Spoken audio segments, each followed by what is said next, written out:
పెళ్ళైనా పండగైనా వేడుక ఏదైనా పట్టుచీరల ప్రత్యేక వేదిక వారాహి సిల్క్స్. నమస్కారం, వెల్కమ్ టు సుమన్ టీవీ. నేను యాంకర్ సిరి. ప్రస్తుతం మనతో పాటు ప్రముఖ జ్యోతిష్య పండితులు సుభాష్ శర్మ గారు ఉన్నారు. ఒకసారి మాట్లాడదాం. గురుగారు నమస్కారం. గురుగారు, మనకి శ్రీరామ నవమి వస్తుంది. మరి ఈ శ్రీరామ నవమి పండుగ నాడు ఏ ఏ పనులు చేస్తే అష్ట ఐశ్వర్యాలు ప్రాప్తిస్తాయి అనేది వివరించండి గురుగారు. తప్పకుండా అమ్మ. ముందుగా వీక్షిస్తున్న ప్రేక్షకులందరికీ శ్రీమాత్రే నమః, శ్రీ గురుభ్యో నమః. రామనవమి వచ్చింది అని అంటే కనుక రామనామం పలికితే చాలు అష్టైశ్వర్యాలు కలుగుతాయి. ఎప్పుడైనా కూడా సనాతన ధర్మం ఏం చెప్పిందంటే మనస వాచ కర్మణ త్రికరణ శుద్ధితో చేసిన ఏ పనికైనా నీకు సుఖాలు, అదృష్టాలు, పుణ్యములు అన్నీ కలుగుతాయి. విశ్వాసం చేయకుండా సగం ఇటు సగం అటు ఉన్నామనుకో నీకు ఎటు కాకుండా పోతారు. కాబట్టి మన సనాతన ధర్మం చెప్పే మొట్టమొదటి కర్తవ్యం ఏంటంటే నువ్వు భగవంతుణ్ణి విశ్వసిస్తున్నావా, పూర్తిగా అంకితమైపోయి విశ్వసించు. తప్ప నాకు అదృష్టం కలిగినప్పుడు నేను నమ్ముతాను, దురదృష్టం కలిగినప్పుడు నేను నమ్మను అంటే ఎప్పుడూ కూడా సుఖము, సంతోషాలు, అష్టైశ్వర్యాలు ఎప్పుడూ కూడా కలగవు. కాబట్టి భగవంతుని విశ్వసించడము అంటే అర్థం ఏంటి అని అంటే కనుక శ్రీరామనవమి వచ్చింది, సీతారాముల యొక్క కళ్యాణం చేస్తాము, సీతారాములకి డోలోత్సవం చేస్తాము, సీతారాములకి ఎన్నో రకాల కైంకర్యాలు, బ్రహ్మోత్సవాలు చేస్తూ ఉంటారు కొంతమంది. అలాంటి సమయంలో అలాంటి క్రతువులలో నువ్వు పాల్గొనడము నీ జన్మకు ముఖ్య కారణమవుతుంది. నీ జన్మ తరింపబడుతుంది. నీకు రావాల్సినటువంటి కష్టాలన్నీ తొలగిపోయి పుణ్యాలు, సుఖాలు ఇవన్నీ కూడా కలుగుతాయి అని చెప్పేసి మనకు సనాతన ధర్మం తెలియజేసినటువంటి అంశాలు.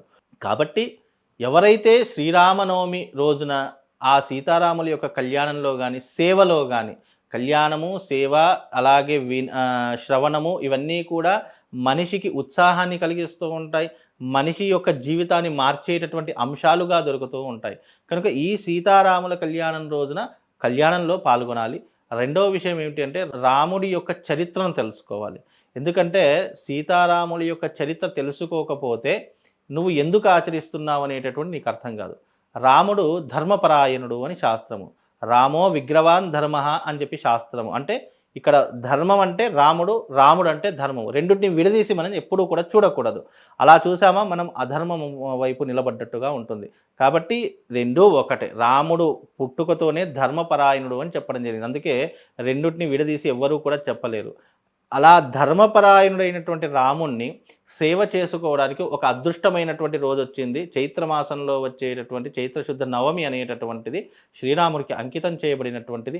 శ్రీరాముడు జన్మించినటువంటిది కాబట్టి ఆ రోజున స్వామివారి సేవ చేసుకోవడము, అలాగే ఆకలి అన్నవాడికి అన్నార్తి పెట్టడము, అలాగే దాహము అన్నవాడికి నీరు దానం చేయడము. ఇప్పుడు చైత్రమాసం వచ్చిందంటే ఎండలు విపరీతంగా ఉంటూ ఉంటాయి. అందుకే చాలామంది చలివేంద్రాలు పెడుతూ ఉంటారు. నీటి దానానికి మించినటువంటి గొప్ప దానం ఇంకోటి లేదు. అన్నదానానికి మించిన ఏ దానానికి అదే ప్రాధాన్యత కలిగి ఉంటూ ఉంటుంది.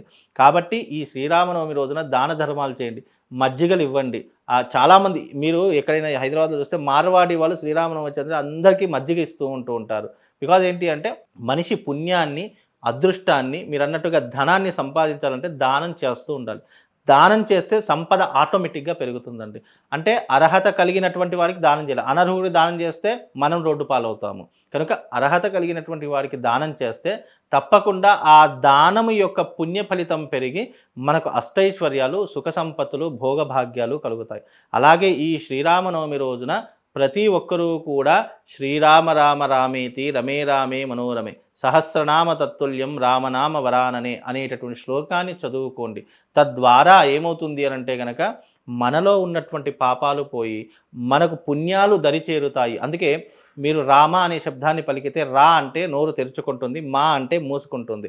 కాబట్టి మనలో ఉన్నటువంటి పాపాలు పోయి భగవంతుడు ఇచ్చేటటువంటి అదృష్టాలు మనం కైవసం చేసుకుంటాం. అందుకే రామనవమి రోజున చక్కగా సీతారాముల కళ్యాణంలో పాల్గొని దాన ధర్మాలను ఆచరించండి.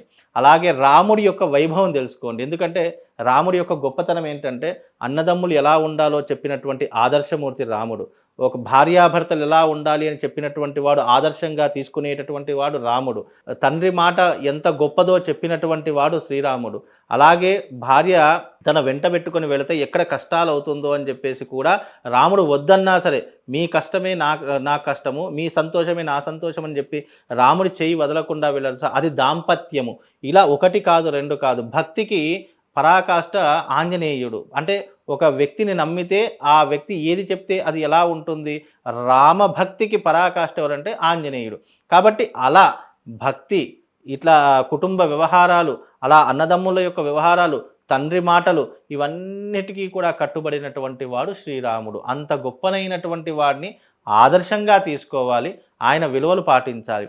అలాగే పెద్దవాళ్ళు ఏమనేవారు అని అంటే గనక, రాముడు నడిచిన బాటలో నడవండి, కృష్ణుడు చెప్పింది వినండి అని చెప్పేసి అన్నారు. అంటే కృష్ణుడు ఏదైతే చెప్పాడో అది వినాలి తప్ప మనం కృష్ణుడు చేసినట్టుగా మనం చేయకూడదు. ఎందుకంటే కృష్ణుడు చేసిన లీలలని మనం చేసామనుకోండి, మనకేమవుతుంది అంటే కనుక ఆయన చేసినట్టు మనం చేయలేము. ఆయన భగవతత్వము, ఆయన ఏది చేసినా లోక కళ్యాణం కోసం చేశాడు. అప్పుడు చేసినటువంటివి ఇప్పుడు మనం ఆచరించామనుకోండి, మనం తీసుకొని జైల్లో పెడుతూ ఉంటారు. అలాగని కాదు, కానీ విషయం ఏంటంటే కృష్ణుడు చెప్పినది మనం ఆచరించాలి. రాముడు ఆచరించినటువంటి బాటలో మనం నడవాలి, ఆయన ఆదర్శాలు తీసుకోవాలి అనేటటువంటి చెప్పింది. కాబట్టి ఆ విషయాన్ని, ఈ ధర్మాన్ని ఎవరైతే పాటిస్తారో వాళ్లకు తప్పకుండా అష్టైశ్వర్యాలు కలుగుతాయమ్మా. అలాగే గురుగారు, ధన్యవాదాలు. శ్రీమా. ఇప్పుడు వచ్చే 27వ తారీఖు శుక్రవారం రోజున మనకి శ్రీరామనవమి ఫెస్టివల్ ఉంది. మరి ఈ పండుగ సందర్భంగా ఏ రాశుల వారికి ఎలా ఉంటుంది ఒక్కసారి వివరిస్తారు? తప్పకుండా. ముందుగా వీక్షిస్తున్న ప్రేక్షకులందరికీ శ్రీమాత్రే నమః, శ్రీ గురుభ్యో నమః. శ్రీరామ రామ రామేతి రమే రామే మనోరమే సహస్రనామ తత్తుల్యం రామనామవరాననే. శ్రీరామనవమి తర్వాత మహర్జాతకం పట్టబోయేటటువంటి రాసుల్లో 5 రాసులు ఉన్నాయి. ఆ 5 రాసులలో కూడా అదృష్ట యోగాన్ని ఇచ్చేటటువంటివి మళ్ళీ 2 ఉన్నాయి. అంటే గురు బలాన్ని పుంజుకునేటటువంటి రాసులు 5 ఈ సంవత్సరం మొత్తం ఓవరాల్గా చూసుకుంటే. అందులో మొట్టమొదటిగా గురువు అనుకూలించేటటువంటి రాసులు చూసుకుంటే గనక మీనరాశి వారికి గురువు అనుకూలిస్తున్నాడు, మకర రాశి వారికి గురువు అనుకూలిస్తున్నాడు, అలాగే మిథున రాశి వారికి గురువు అనుకూలిస్తున్నాడు, తులారాశి వారికి అనుకూలిస్తున్నాడు, అలాగే వృశ్చిక రాశి వారికి గురువు అనుకూలిస్తున్నాడు. ఈ 5 రాసుల వారికి గురువు అనుకూలమైనటువంటి స్థితిలో ఉన్నాడు.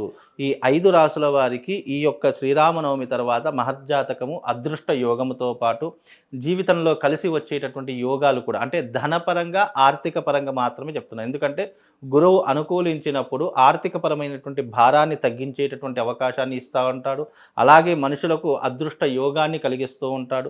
వృత్తిలోను, వ్యాపారంలోను, ఆర్థిక వ్యవహారాది లావాదేవీలలోను అన్నింటిలో కూడా తోడుండేటటువంటిది గురుగ్రహం. అందుకే గురుగ్రహాన్ని దేనితో సమీకరించారు అంటే కనుక ప్రపంచంలో ఆర్థిక లావాదేవీలు ఏ విధమైనటువంటి విధానాలు నడవాలన్నా గురువు యొక్క అనుగ్రహం కావాలి.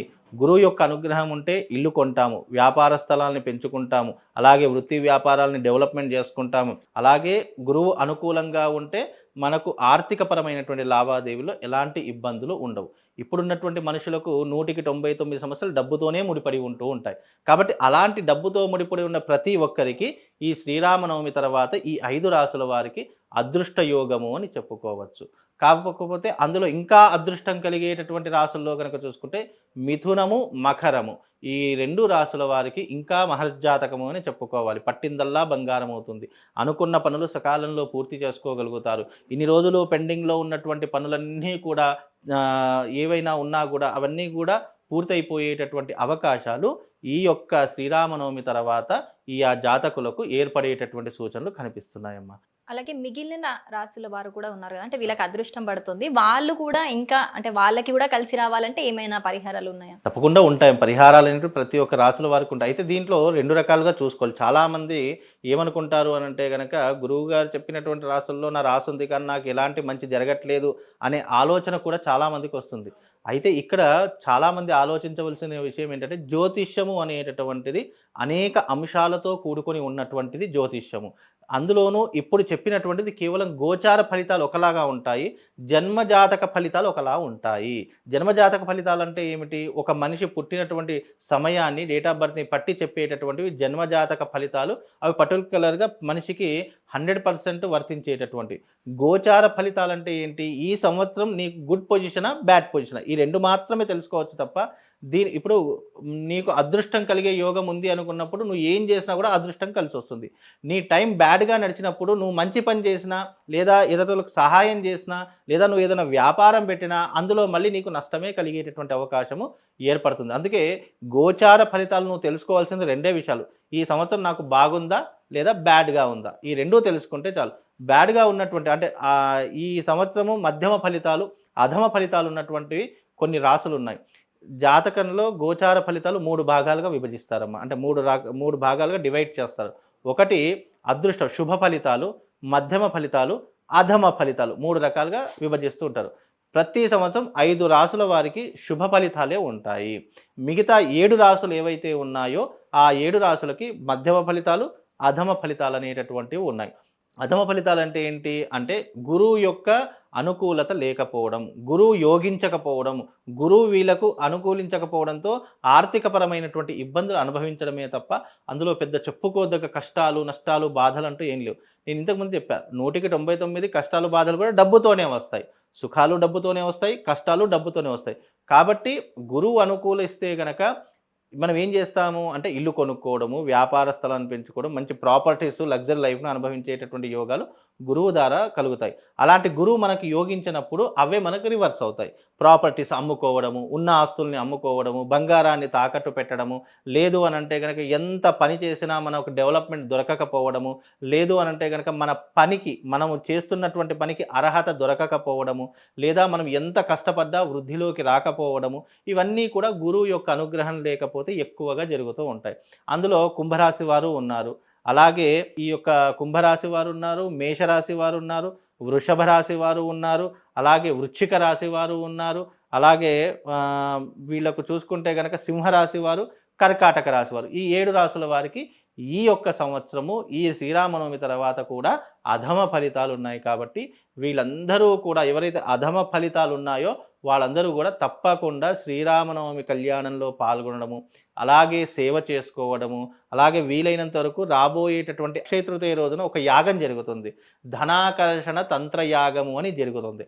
ఆ ధనాకర్షణ తంత్రయాగంలో ఎవరైతే ఈ 7 రాసుల వారు పాల్గొంటారో వాళ్ళకేంటి అంటే ఆర్థికపరమైనటువంటి లావాదేవీలు, ఆర్థికపరమైనటువంటి ఇబ్బందులు తొలగిపోయేటటువంటి అవకాశము ఎక్కువగా కలుగుతుంది. అందుకే ఈ మిగతా 7 రాసులు ఎవరైతే ఉన్నారో అక్షయ తృతీయ మర్చిపోకుండా మీ మీ క్యాలెండర్లో అండర్లైన్ చేసుకోండి. అక్షయ తృతీయ వచ్చిందంటే ఆ రోజున తప్పకుండా ధనాకర్షణ తంత్ర మహాయాగంలో పాల్గొనే ప్రయత్నం చేస్తే ఆర్థికపరమైనటువంటి ఇబ్బందులు ఏవైతే ఉన్నాయో వాటి నుంచి ఉపశమనం పొందేటటువంటి అవకాశం ఉంటుంది. అలాగే మనకు గొడ్డలితో పోయేదాన్ని గోటితో తీసేసేటటువంటి అవకాశాలు భగవంతుడు మనకు ఏర్పరుస్తాయి. ఎందుకంటే మనం చేసే యజ్ఞయాగాదులు, పూజా ఫలితాలే మనకు పుణ్యాన్ని ప్రసాదిస్తూ ఉంటాయని మనం విశ్వసిస్తాం హిందూ ధర్మంలో. అలాంటి పూజాది క్రతువులు, పరిహారాలు మనకు చేసుకుంటే తప్పకుండా ఎంతో కొంత మనకు ఉపశమనం అనేటటువంటిది కలుగుతుందమ్మా. అలాగే చాలా వివరంగా వివరించారు. ధన్యవాదాలు. శ్రీమాత్రే.